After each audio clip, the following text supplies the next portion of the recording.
This is the Used Car Dealer Podcast. Hello, it's Zach here, and we have a great guest on the podcast today for episode number 21, Jason Reaves, who's the president of Wayne Reaves Software, which is a DMS business focused on buy here, pay here dealerships. And he's also a subject matter expert on buy here, pay here. Jason, thank you so much for being on the podcast today. Sure. Thank you for inviting me. So let's get everything started. For those of us listening and kind of wondering, what does your role as president of Wayne Reaves encompass, and how did you get into the car business? Well, let's start with how I got into the car business, and that one's quite easy. I was actually born into the car business. My dad had started a buy here, pay here dealership actually in 1971, so I was actually 1 year old at the time. But that it was my entire life growing up.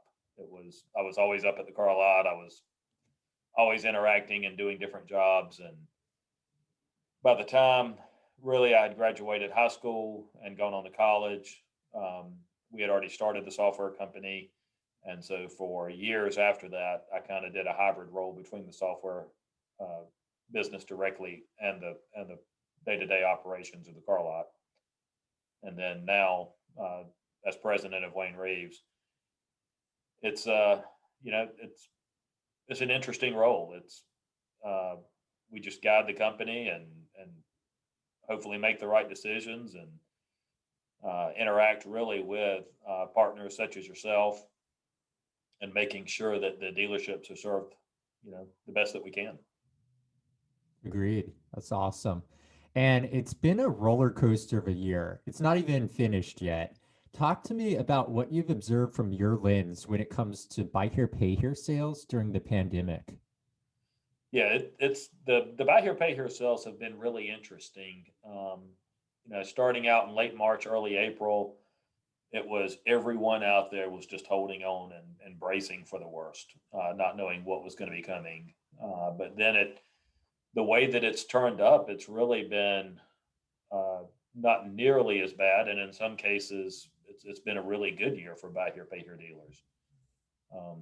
And I expect that to really kind of continue on into 2021. So from your perspective, how has technology, for instance, software, evolved the way buy here, pay here dealers operate their stores?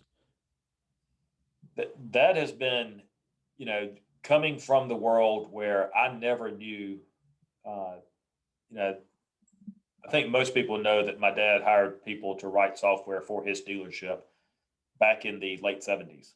And so I've never known calculating anything by hand or anything, but the business throughout the next 30 years really stayed pretty stationary. It was just, the calculations, the reports, the paperwork, the compliance side, and that's really kind of where buy here, pay here stayed at that point in time. But really in the last,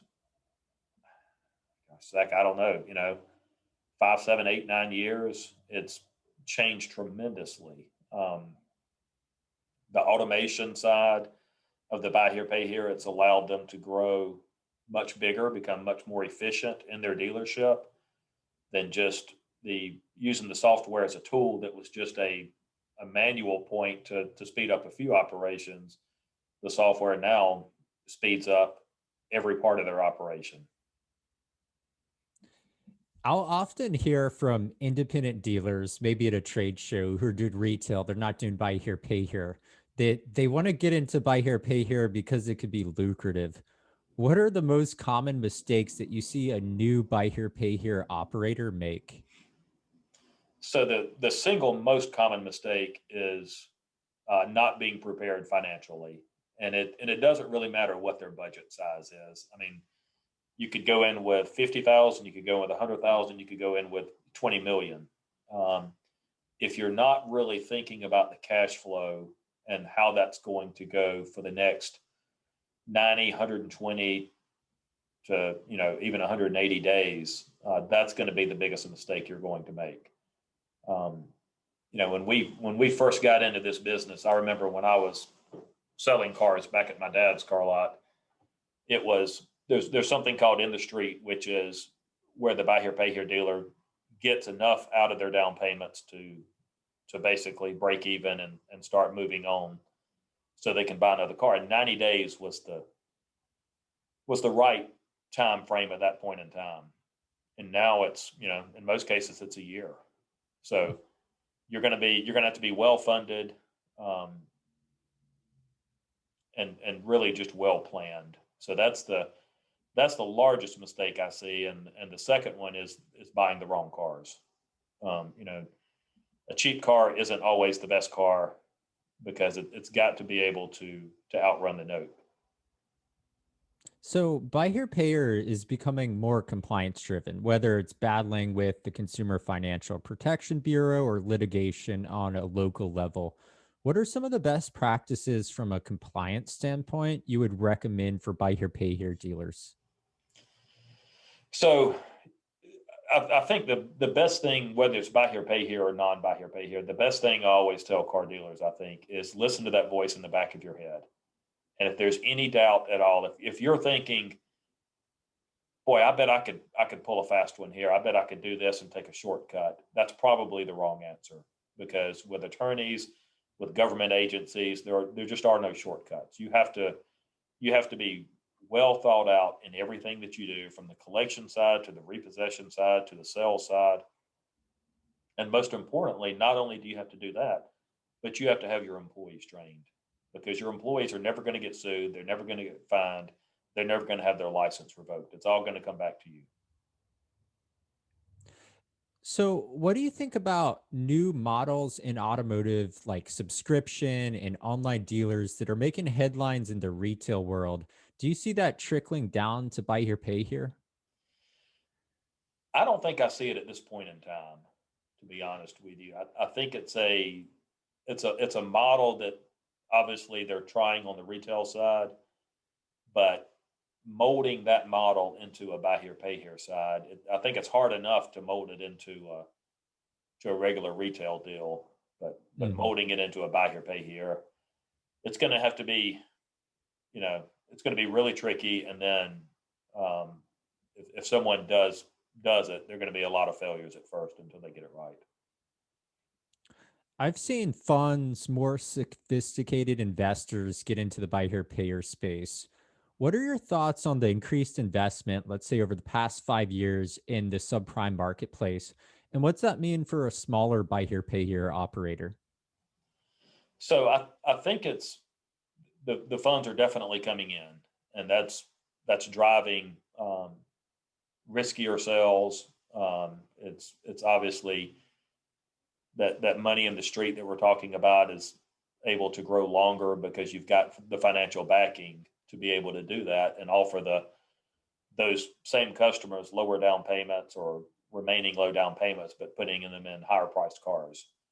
For the average buy here, pay here dealer, I'm not sure that it's really going to affect them, because there's a certain model customer that's going after, and it's a little bit more of a sophisticated model.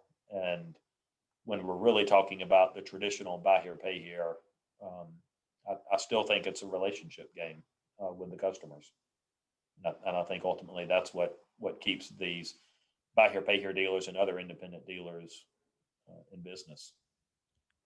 So, what are some of your predictions for 2021 and what's coming down the road for buy here, pay here dealers? Well, I hope things somewhat return to normal, at least if not in the first quarter, in the second quarter of 2021. But I think that on the buy here, pay here side, there's going to be a fallout from this. And typically when there are fallouts, the buy here, pay here thrives. You wind up getting really good people who fall on some hard times, and their credit score just isn't what it used to be. And so they fall into that. Everybody falls down a little bit. And so that buy here, pay here space becomes expanded a little bit more, and you wind up getting a little bit better customer out of it. So, what does Wayne Reeves have coming down the pipeline in 2021? So we actually have a brand new release that's going to be coming out. We're going to slow roll it out in January, and then most of the customers out there will wind up seeing it in probably May or June of 2021. And it's just a complete, not to get too technical, the core source code that's back there that does the calculations. It's not an overhaul of all of that. That's a good product. But the interface, we've taken time and we've streamlined some things just to make things easier to do, so that dealerships are basically able to step through the process a little bit easier, particularly those complicated ones. That's great. And was there anything I didn't mention that you'd like to discuss? It's not necessarily. Certainly, we're known for buy here, pay here, because that's the side that we came from originally. But we've certainly evolved over to a full feature company that services retail as well as buy here, pay here, and even Zach, I'm not sure you're aware of this. With 2020 being such a crazy year, we haven't seen each other as much as we normally do. But we became Google partners in 2020, and so we've rolled out a big advertising solution for dealerships, and there are going to be a lot of exciting things coming on that side in 2021. That's really cool. And Jason, thanks so much for being on the podcast and giving us all this valuable information about buy here, pay here. Yeah, thank you so much, and I hope to see you again in person soon. Definitely.